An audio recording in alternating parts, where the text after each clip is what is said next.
Good morning. Good morning. Welcome or welcome back to Bookeemonsters. My name is PK. It is Wednesday, June the 26th. We are getting done with June. It just blows my mind. Hope you're having a good day. Thank you for watching. If you're watching it now, thank you guys so much. If you're watching it later, thank you so much. All right. So today is Wednesday. We're going to be looking at romance new releases. Quick announcements. I don't have sprints tonight, but we will have them tomorrow night at 6 p.m. Mountain Time, 8 p.m. Eastern. Let's do a quick check-in. Elena says, Good morning. Good morning, Elena. How you doing? And I'm doing okay. I'm doing pretty okay. And Elena says, I'm doing great. Today's my last day being with you tomorrow night before I go on my trip to Boise in Idaho. Well, that's just a hop, skip, and a jump from where I'm at in Montana. Actually, it's way across the state, but I won't be back until next week on Monday, July 1st. Well, travel safely. That's going to be fun and very pretty this time of year. Cajun says, Morning, morning, Cajun. Hello. Cajun said to Elena, Hope you enjoy your trip. Indeed. All righty. We've got a lot of romances. Let's jump in.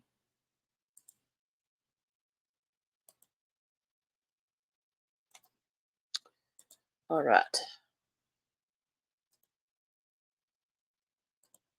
Ashley Poston has a new one. A novel love story. Eileen Merriweather loves to get lost in a good happily ever after, the fictional kind anyway, because at least imaginary men don't leave you at the altar. She feels safe in a book, at home, which might be why she's so set on getting her annual book club retreat this year. Going to. She needs good friends, cheap wine, and a grand romantic gesture no matter what. But when her car unexpectedly breaks down on the way, she finds herself stranded in a quaint town that feels like it's right out of a novel. Because it is. This place can't be real, and yet she's here in Olorton, the town of her favorite romance series, where the candy store's honey taffy is always sweet, the local bar's burgers are always a little burnt, and rain always comes in the afternoon. It feels like home. It's perfect and perfectly frozen, trapped in the late author's last unfinished story. Elsie is sure that's why she must be here, to help bring the town to its storybook ending. Except there is a character in Alorton that she can't place. A grumpy bookstore owner with mint green eyes, an irritatingly sexy mouth, and impeccable taste in novels. And he does not want her finishing this book, which is a problem because Elsie is beginning to think the town's happily ever after might just be intertwined with her own. That sounds cute. I have read one of hers, I just can't think of the title right now. Kelly Armstrong has a romance. This woman is like Nora Roberts mini-me. She writes a ton. We're not complaining, but she writes a ton. Finding Mr. Right. Daphne McFadden already knows that as a female author, the book cards are stacked against her. Now she knows just how much, because her sudden whim to pose as an outdoorsy hunk of masculinity male author for her new book just resulted in the unthinkable. A bidding war, a huge book deal, and the kind of fame every author dreams of. Now she's in big trouble, because she needs to convince the world that Zane Remington actually exists. But how? By hiring an actor, of course. Remington is the last name. This sounds like Remington Steele to me. Did she kind of borrow from Remington Steele? Only Chris Stanton is not an actor, not officially. He's used to balancing the books, not pretending he wrote one. Still, he mostly certain that doesn't make any sense. He's mostly certain he can pose as some overly macho bro author, but when the media descend on Daphne's gorgeous remote home in the Yukon, it's not enough for Chris to just be the face of Zane Remington. He'll have to become him, all while hilariously balancing the terrifying dangers of the wilderness, a massive femme fandom, and a serious crush on Daphne. But as the hype circus gets more out of control, it's just a matter of time before someone discovers their little right lie. All right, 2 for 2 for authors. Let's see what this one does. Hot Summer by L. Everhart.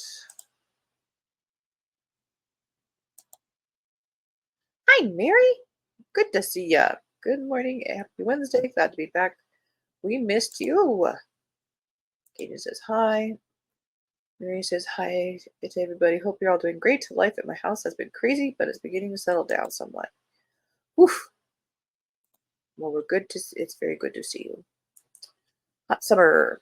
This summer, things are about to heat up. Cass Morgan has spent years of her life watching Hot Summer, the hit reality dating show that pairs together a bunch of sexy singles in an exotic island location. Like the rest of the TV watching UK public, she's captivated by the hot contestants, outrageous fights, and hilarious banter.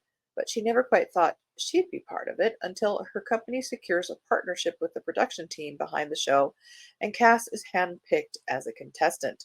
She won't get any extra help making it through the 8 weeks in the hot Cypriot sun, but she does well and makes it to the finals. Her long awaited promotion will be secured. Cass is ready to spend the summer trying to make herself more likable to win over the voting public, and if not likable, at least iconic. But just as she steps into the villa, her entire plan goes off course. She's instantly smitten with fellow contestant Ada, who shockingly appears to be on the show to find a genuine relationship, one Cass can't give. Ada is gorgeous and charming and seems to like Cass exactly as she is, sharp edges and all. Cass isn't used to the side of herself Ada brings out, and when their connection becomes undeniable and Cass's own standing in the villa precarious, she's torn between listening to her heart and sticking to her strategy.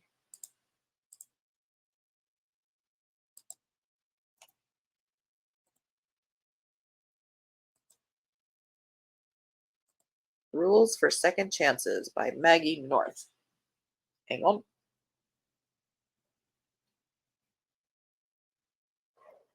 Liz Lewis has tried everything to be what people want, but she's always been labeled different from everyone else in the boisterous world of wilderness expeditions. That is, if anyone notices her at all. Her marriage to popular adventure guide Tobin Renner Lewis is a sinkhole of positivity where she's the only one saying no. In a mountain resort town built around excitement, introverted Liz gets spreadsheets. When she gets mistaken, whoops, sorry about that, for a server at her own 30th birthday party and her last line of communication with Tobin finally snaps, Liz vows to stop playing a minor character in her own life. The incredibly researched and scientific plan, a crash course in confidence via improv comedy class. The catch, she's terrible at it, and the only person willing to practice with her is a certain extroverted wilderness guide who seems dead set on saving their marriage one bonkers improv scenario at a time. But as Liz and Tobin get closer, again, she's forced to confront all the reasons they didn't work the first time, along with her growing suspicion that there might be more to her social awkwardness than anyone realized. Liz has just 8 weeks to learn improv's most important lesson. Yes, and, or she'll have to choose between the love she's always wanted and the dreams that got away. That actually sounds interesting. I love second chances, but it's usually you come back to the boyfriend you let go, not the same person that you're married to. I find that very refreshing. It has potential. Did I not click on it?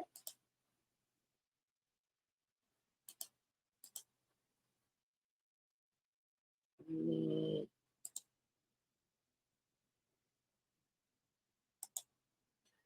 haven't seen a cover yet that I would write home about. I think we got a pretty dress one coming up. Christina Lauren has a new one.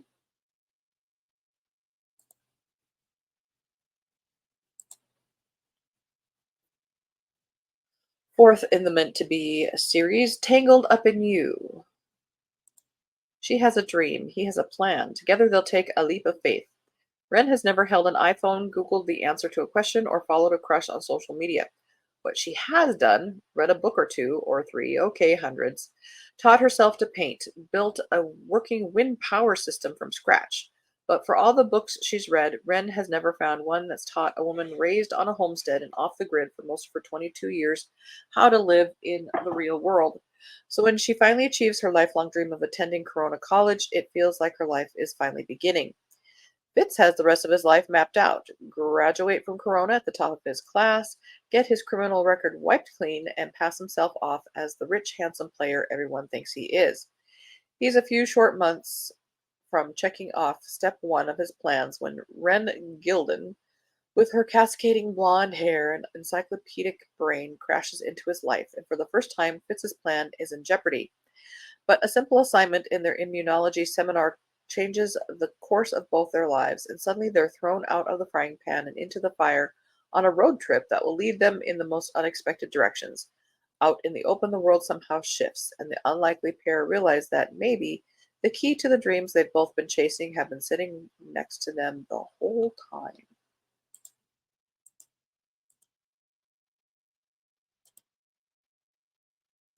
Under Your Spell by Laura Wood. The daughter of an aging rock star finds herself working for the hottest musician on the planet and is shocked when sparks start to fly, especially since she swore she'd never ever date a celebrity. She wants three things. He isn't one of them. Dumped by her cheating ex, fired from her dream job, and about to lose her flat, Clementine Monroe is not having a good day.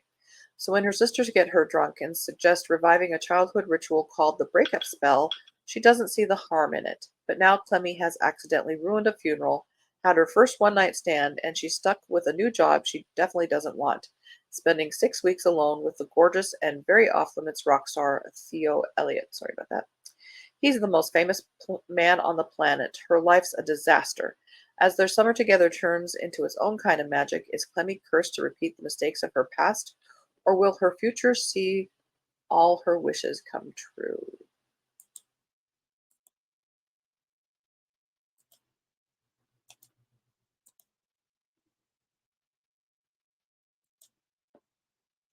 Yeah, that sucks being stuck for 6 weeks with the hottest man on the planet.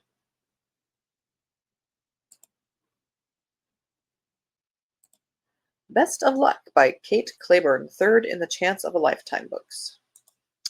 Until her best friend's brother comes to town. Oh, okay, let's see.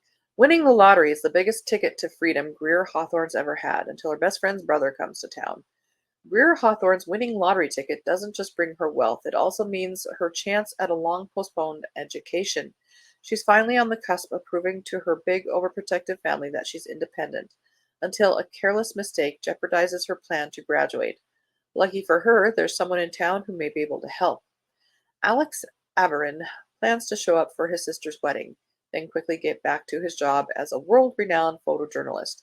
But when gorgeous, good hearted Greer needs an assist with a photography project, he's powerless to say no. Showing Greer his professional passion ignites a new one and rouses instincts in Alex he thought he'd long set aside. Can a ceaseless wanderer find a stopping place alongside a woman determined to set out on her own? Or are Alex and Greer both pushing their luck too far? It's just love, people. Relax.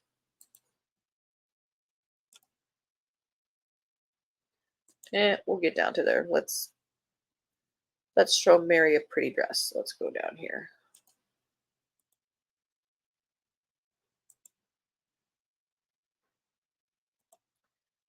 The Groom List by Ella Quinn. In a season filled with surprises, the irrepressible Worthingtons welcome thrilling new love matches into their lively extended family. Intelligent, kind, must like children, passable looks, a man of means, must make us laugh. For Lady Alice Carpenter, there are some of the musts on the checklist for eligible bachelors compiled with her sisters as they husband hunt among the tall. Yet, when she encounters a striking nobleman on her morning ride in Hyde Park, Alice soon tallies another list of first impressions. Shallow, flirtatious, without seriousness of purpose, impossible to avoid. Gifford, the Marquis of St. Albans, must wed in order to wrest his estate from his controlling father. How hard could it be to snag a suitable match? Waltzing with lovely Lady Alice at the season's whirl of balls and soirees, however, defies Gift's expectations. His dance moves are smooth, but his small talk is excruciating. He offers up gossip sheet tidbits while she interrogates him on his charitable works, or lack thereof. Charming, amusing, irresistible, a disastrous idea, Alice is willing to entertain the possibility that there's more to the man than meets the eye, though what meets the eye is quite attractive. But when Gift's true character is tested, she realizes it takes more than a list to reveal the heart of a worthy and honorable gentleman.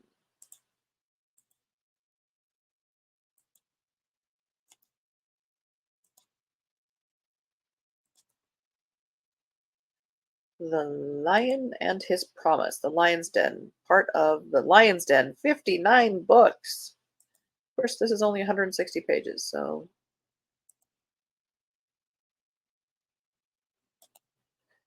Shades of the Bridgertons seems like indeed everything's Bridgertons. Thanks for coming this one. You know me well. Love the historical romances. You betcha. I got you covered. A gentleman's lifetime regret, a widow's tarnished reputation. Can they repair the past to create a bright future together? Giles Hawley, Marquis of Wix, has spent years regretting that he promised a good friend not to woo the man's sister. Not that the regret shows. Between his duties to his father and the estate as heir to the duchy, he sometimes wished he could get a simpler life as a gentleman about town. Inside, though, he still yearns for a girl he could never forget. Mrs. Josephine Bouchard understands that she must live with her bad choices. Foolishly running away with a man who only desired her money was only the first. After she became a widow, she continued to make decisions that cost her any possibility of a return to society. Then a chance glimpse of Giles makes her wonder if maybe she could find a way. When Mrs. Dove Lyon arranges a meeting between Giles and Josephine, the past and present collide. Only once they resolve their own mixed emotions can they combat all the society will try to do to stop them being together. A ruined widow and a duke's heir must find a way, for love has once more entered their hearts.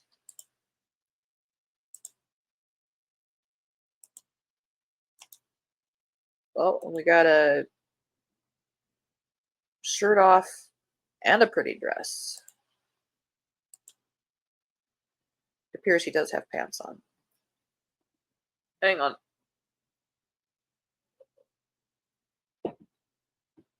The Mistress Experience, Volume 3 of The Society of Sirens by Scarlett Peckham.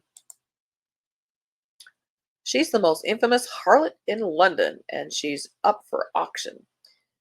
Thais Magdalen is a legend. The nation's most notorious courtesan, she sells herself once a week, for one night only, and never to the same patron twice, until now. To raise money for the cause of women's rights, she has auctioned herself off for 1 month as mistress to the highest bidder.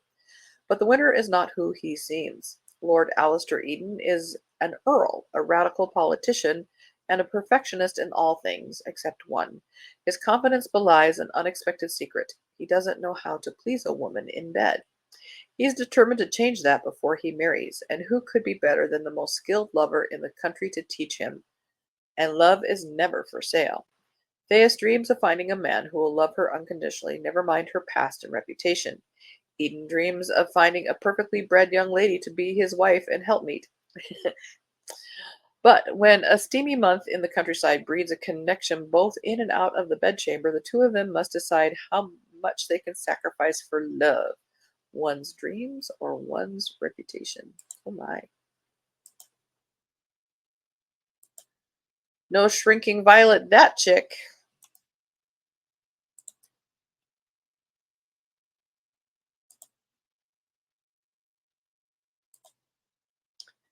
The Summer of Perfect Mistakes. Now we're talking. This is by Cynthia St. Aubin. You can't have the breakthrough without the breakdown. No one in Spring Valley recognizes Lark Hockney anymore. They only remember who she used to be. Homecoming queen, valedictorian, and one half of Spring Valley High's golden couple. But Lark knows that her once perfect life wasn't really perfect. Hell, it wasn't even her, and in one evening she lost it, and that perfect girl is gone forever.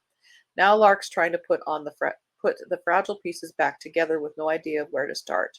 She's only a faint sketch of the person she was, with blurry, tentative lines, and under the constant scrutiny of her overbearing parents. The only bright spot in her life is a community art class taught by Nick Hoffman, the esoteric and unreasonably hot guy from high school. And he's not interested in a perfect Lark at all. Suddenly, Lark's world is taking shape, and the colors are growing more vibrant, from an afternoon margaritas with southern fried divorcees to late night apple pie with chocolate ice cream and an increasingly spicy situationship with Nick. But what she's found comes with a best before summer's end expiration date, and Lark doesn't know if she can ever truly let go of aiming for perfect.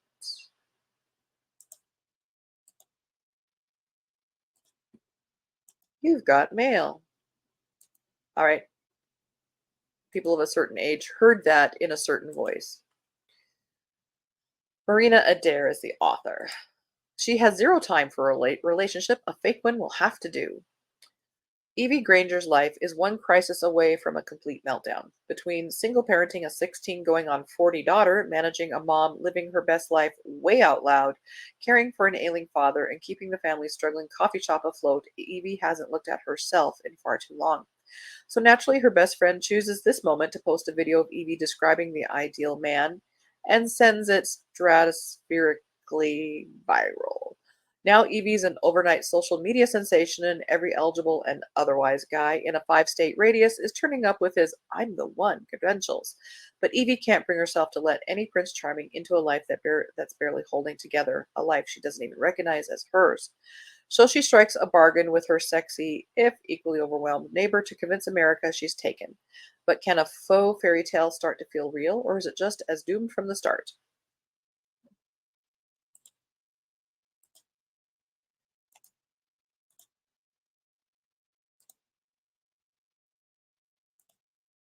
No, let's go back to here. This was, we're kind of running out of time here. Rowan by Anne Gregor. Go to this one.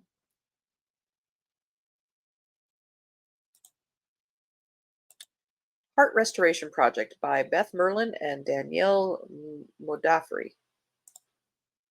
In Provence, a burned out reality show star embarks down a path of self renovation in a witty and enlightening blah blah blah.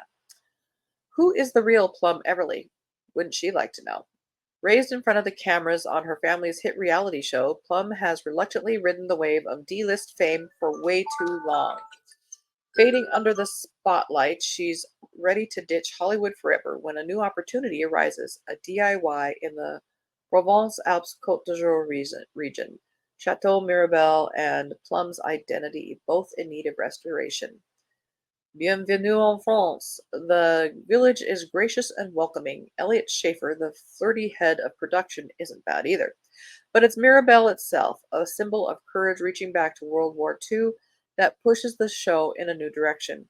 Focusing on its profound connection to history, Plum and Elliot are developing a greater appreciation for the legendary chateau and along the way for each other.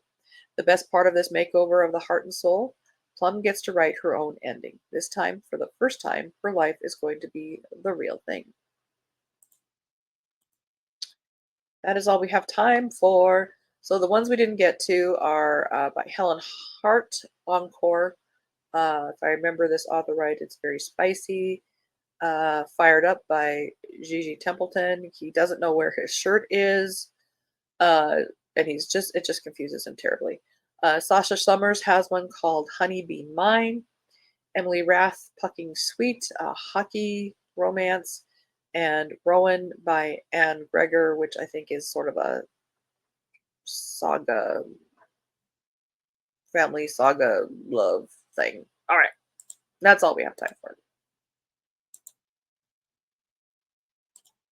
As ever, I try to get through them all, and but that is what is being released today or this week in romance. Yes, we did, and the ping too.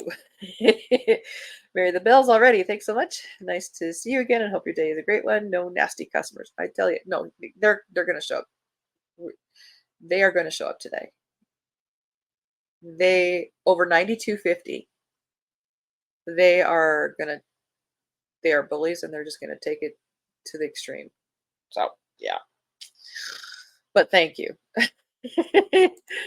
And Cajun, hope everyone has a good day. Yes, everybody, please have a good day. Take care of yourselves. Read good books.